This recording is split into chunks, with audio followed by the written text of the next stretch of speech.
We're looking for a rebuilt temple. But you guys cannot build a temple without a red heifer, is that right? Yes, almost precisely. The red heifer allows us to purify the whole nation. Now this hasn't been done for over 2,000 years. Right. And they have now 5 red heifers that are perfect, that are in Israel, that flew, I think, over there in September, whatever it was, that are in Israel, and they're all still perfect? Yeah, they're all amazing. We actually were able to bring them in on a special permit. We brought them in as pets. That's how we got them in. So that's also why there's 5, because you're allowed to bring up to 5 pets on your plane. And they came on an American Airlines flight. Just 250 passengers on the top, 5 red heifers on the bottom. Awesome. 5 red heifers. All these elements are in place for what some Jews and Gentiles believe is the key to building the 3rd Jewish temple. Some also believe it indicates the coming of the Messiah. Chris Mitchell reports from Jerusalem. Assalamu alaikum, my dear brothers and sisters. Hope you all are fine. In recent times, an intriguing event has taken place in Israel, the arrival of 5 perfectly red heifers at the capital airport.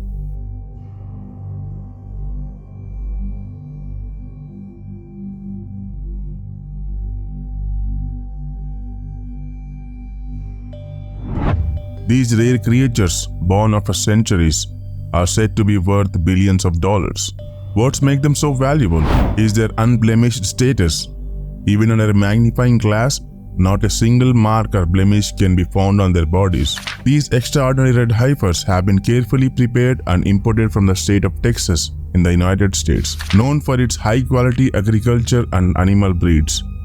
But why have these unblemished red heifers arrived in Israel, and what significance do they hold? So we have the priest, we have the red heifer, we have the land, and we have everything ready. We just need to wait another 1.5 years. The Red Heifer Project is a joint effort between some Jewish organizations and Christian Zionists who believe that the sacrifice of a red heifer is a necessary step for the rebuilding of the 3rd temple in Jerusalem, which they see as a sign of the end times and the coming of the Messiah. According to the book of Numbers in the Torah, the ashes of a red heifer are needed to purify the priests who would serve in the temple and anyone who has come in contact with a dead body.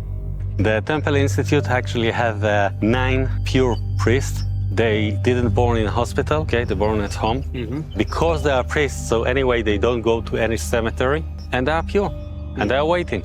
So we have the priest, we have the red heifer, we have the land, and we have everything ready. We just need to wait another 1.5 years. The red heifer must be completely red, without any blemish or defect, and never yoked or used for work. The red heifer must be slaughtered outside the camp and its blood sprinkled 7 times toward the direction of the temple. Then the heifer must be burned completely, along with the cedar wood, hyssop and scarlet wool. The ashes must be collected and mixed with water from a spring, and then sprinkled on those who need purification.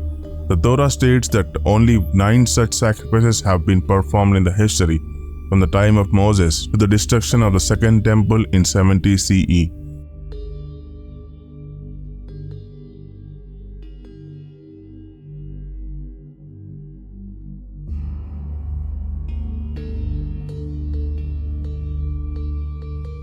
The 10th red heifer is expected to be offered by the Messiah himself.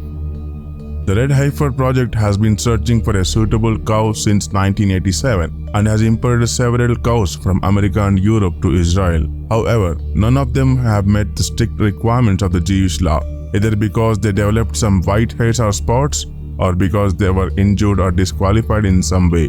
The project has also faced opposition from animal rights activists, environmentalists, and Muslims who see it as a threat to the sanctity of Al-Aqsa Masjid, which is located on the Temple Mount where the Jews want to rebuild their temple. The significance of the red heifer dates back to an important incident during the time of Prophet Musa ﷺ. When Musa ﷺ temporarily left for Mount Sinai for worship, the people of Israel began to worship a calf idol in his absence.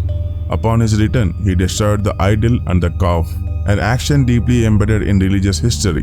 This belief in the ritual of the red heifer is connected to the notion that by sacrificing such an unblemished creature, they hope to gain God's favor and succeed in their objectives. Some believe that this ritual is closely tied to their aspirations of regaining control of the sacred Al-Aqsa Mosque and the rebuilding of the fabled Solomon's Temple. Now you may be wondering if these events have any connection to the escalating violence in Palestine. Some even speculate that these occurrences are signs of the approaching end times. But is any of this true?